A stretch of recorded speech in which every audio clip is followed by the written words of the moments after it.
నిజామాబాద్ జిల్లాలో చేతికొచ్చిన పంటలు ఎండిపోతుండడంతో రైతులు ఆత్మస్థైర్యాన్ని కోల్పోతున్నారు. ఆరుగాలం కష్టపడి పండించిన పంటలు నీరు అందక కళ్ల ముందే ఎందుకు పనికి రాకుండా పోవడంతో రైతులు తల్లడిల్లిపోతున్నారు.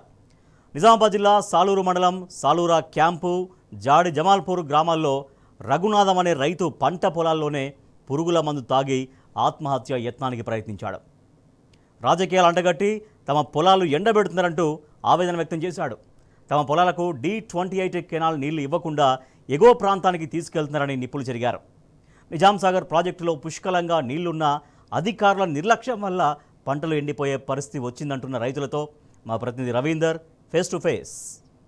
నిజామాబాద్ జిల్లాలో రైతు ఆత్మవిశ్వాసాన్ని కోల్పోతున్నాడు. సాగునీరు అందక తీవ్ర ఇబ్బందులు ఎదుర్కొంటున్నారు నిజామాబాద్ జిల్లా వ్యాప్తంగా. గత కొద్ది రోజుల నుంచి వేసిన బోర్లు ఫెయిల్ కావడం ఒకవైపు అయితే మొదటి నుంచి ఉన్న బోర్లు పారక రైతు ఇబ్బంది పడుతున్నాడు. ఎటు చూసినా కరువు చారలు కనబడుతున్నాయి. నిజామాబాద్ జిల్లాలో ఉన్నటువంటి సాలూరా మండలం జాడి జమాల్పూర్ గ్రామంలో అధికారుల నిర్లక్ష్యం వల్ల కెనాల్ నుంచి D28 కెనాల్ నుంచి రావాల్సినటువంటి నీరు సకాలంలో అందక పొట్టకచ్చిన దశ వచ్చిన పంటను నష్టపోయే ప్రమాదం ఉందని ఆవేదన వ్యక్తం చేస్తున్న రైతు పొలంలో మనం ప్రస్తుతం ఉన్నాం. మనం రైతుతో పలకరించే ప్రయత్నం చేద్దాం.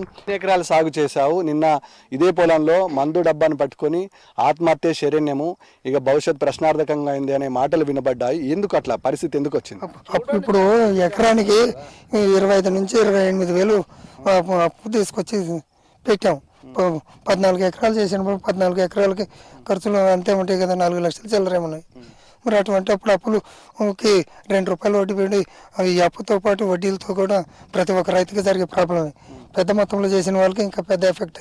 చిన్న రైతు ఒక ఎకరం చేసిన వాడికి వచ్చే ఆదాయం తక్కువ, డెవలప్ అయ్యేది కూడా తక్కువ, ఎకరం అమ్ముకునే పరిస్థితి కూడా ఉంటుంది. రైతు మనతో పాటు ఉన్నారు. చెప్పండి, గతంలో కంటే అత్యంత దారుణమైన పరిస్థితి చూస్తున్నాం. ఎక్కడ చూసినా ఈ నెరలు బారిన పొలాలే కనబడుతున్నాయి. అనేక చోట్ల రైతులు వాళ్ళు పొట్టకచ్చిన దశలో పంటలను ఇష్టపెట్టాల్సిన పరిస్థితి వచ్చింది. ఇక్కడ రాజకీయం తీసుకొచ్చి ఈ నా పార్టీడు కాదు, అటు నా పార్టీడు కాదు, ఈడు నీళ్ళు ఎవడైతే నీళ్ళు అనుకూలంగా ఉన్నదో ఆ పార్టీ ఎవడైతే ఉన్నాడో ఈ ఆయకట్టు కాక ఇంకా ఈ 10 కిలోమీటర్ పోయి నీళ్ళు వాటర్ తడుపుతున్నారు. మాకు అంటే ఫీలింగ్ తీసుకొస్తున్నారు, వాటర్ కాడ కూడా ఫీలింగ్ తీసుకొచ్చి తడుపుతున్నారు సార్. అంటే ఏ పార్టీ ఫీలింగ్ వస్తుంది? టీఆర్ఎస్ వాళ్ళకి ఇస్తలేరా? ఇస్తలేరు. టీఆర్ఎస్ వాళ్ళకి మాత్రం నీళ్ళు ఇస్తలేరా? ఇదేంటి టీఆర్ఎస్ వాళ్ళు రైతులు గారా? కాదంట వాళ్ళకి. మేము ఇయ్యమంట, మేము బాగుపడితే బాగున్నదని ఈ పరిస్థితి తెచ్చారు మాకు. రైతులకు పార్టీలు అంట కట్టడం కరెక్టేనా? కడుతున్నారు సార్. నిన్న కూడా మాట ఇక్కడనే జరిగింది. అందుకోసం 100 డబ్బాలు పట్టుకున్నాం. గురునాథం పట్టుకున్నాడు, నేను పట్టుకున్నాను, అందరు పట్టుకున్నాం. నేను అందరు వచ్చి మాట్లాడారు సార్. ఇది పరిస్థితి. ఏంటి మరి ఏం చెప్పాలనుకుంటున్నారు గవర్నమెంట్ మరి మంచిగా చర్య తీసుకుని తడిపితే గవర్నమెంట్కి మంచిగా ఉంటే రైతులు బతుకుతారు, లేకపోతే రైతులు బతికింతే. ఎకరానికి 30 నుంచి 40 వేలు ఖర్చు అవుతుంది. పుట్ట దశకు వచ్చిన పంట రేపు 15 రోజులైతే దాదాపుగా గొల అంగుతుంది. ఈ తరుణంలో ఉన్న పలంగా పంట నిసబెట్టే దుస్థితి ఎందుకు వస్తుంది? నీళ్ళు లేక వాటర్ ఎత్తేసినాయి, నీళ్ళు బాగా నీయట్లేదు. ఏమన్నా అంటే మంద బలం కుక్క బలం అంటున్నారు, పార్టీ ఫీలింగ్ తీసుకొస్తున్నారు. ఇక్కడ మా ఆయకట్టు 10 ఎకరాలు ఉంటే మా ఆయకట్టు దాటి 20 ఎకరాలు దడుపుతున్నారు, అక్కడ 100 ఎకరాలు దడుపుతున్నారు. కాంగ్రెస్ వాళ్ళ పొలాలు దడుపుతున్నారా? వాస్తవంగా ఎక్కడ చెప్పమన్నా కూడా అక్కడ చెప్తా. విందు సార్, ఇది వాస్తవం, నేను అంటున్నాను కాదు. మరి కేసీఆర్ ప్రభుత్వం కూడా ఈ ఫీలింగ్ లేదు. మొత్తం టీఆర్ఎస్ రైతులు ఎవ్వరు బతకద్దు, బతకాలి. కానొస్తుంది కదా సార్. నేను అన్నా కూడా ఇప్పుడు మీ కంటికి కానొస్తుంది కదా సార్. ఎండ పెడితే మా బతుకులు మందులు తాగి చచ్చిపోవటం ఉంటుంది సార్. మరి దీన్ని న్యాయం చేస్తారా, ఏం చేస్తారు చేయండి మీరు.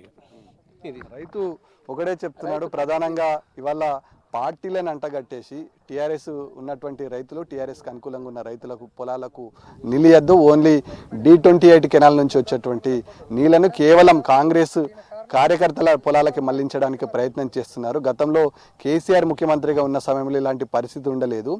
ఇది కొత్తగా చూస్తున్నాము. గతంలో ఇదే పొలంలో స్వచ్ఛంగా రైతులు నీటిని తరలించుకోవడానికి, నీటిని పారబెట్టుకోవడానికి ఆస్కారం ఉంది. గత కొద్ది రోజుల నుంచి ఇలాంటి వ్యవస్థను మేము ఎప్పుడూ చూడలేమని రైతులు ఆవేదన వ్యక్తం చేస్తున్న సందర్భం స్పష్టంగా కనబడుతుంది. ఒక్క నిజామాబాద్ జిల్లాలోనే కాదు, పక్కన ఉన్నటువంటి కామారెడ్డి జిల్లాలో కూడా అదే పరిస్థితి కనబడుతుంది. మరో రైతుతో మాట్లాడించే ప్రయత్నం చేద్దాం. 10 ఎకరాలు నాటినాం సార్.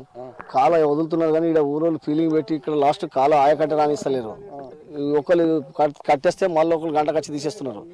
ఇటు నీళ్ళు కూడా ఇస్తలేరు కాలువ కింద. ఇటు మాకు నైట్ మొత్తం తిరిగి నీళ్ళు రాక ఇట్లే ఉంటున్నాం సార్. ఏం చేస్తాం, వారం నుంచి కాలువ తిరుగుతున్నాం, నీళ్ళు రావట్లేదు. వస్తున్నాయి ఇటు నీళ్ళు, వాళ్ళు మళ్ళీ అటు బీచేస్తున్నారు. తడైతే అయిపోయింది. నాది 1.5 ఎకరం ఉంది నాకు.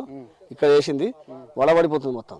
నాకు నీకు మా మనిషి మీ మనిషి ఇంతే నడుస్తుంది కాలం కదా. నిజాం సాగర్ ప్రాజెక్టులో పుష్కలంగా నీరు ఉన్నా దానిని మళ్లించడంలో, కాలువలను మరమ్మతు చేయడంలో అధికార యంత్రాంగం పూర్తిగా విఫలం కావడం వల్ల ఇవాళ ఇరిగేషన్ అధికారులు క్షేత్రస్థాయిలో పరిశీలన, పర్యవేక్షణ లేకపోవడం వల్ల తీవ్ర ఇబ్బందులు ఎదుర్కొంటున్నాము.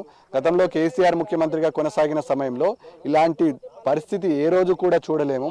ఆయకట్టు చివరి వరకు నీరందే అవకాశం ఉందని రైతులు అంటున్నారు. హృదయ విదారకమైన సందర్భం ఉమ్మడి నిజామాబాద్ జిల్లాలో స్పష్టంగా కనబడుతుంది. వీడియో శ్రీకాంత్తో కలిసి రవీందర్, టీ న్యూస్, బోధన్ నియోజకవర్గం, జాడి జమాల్పూర్ విలేజ్.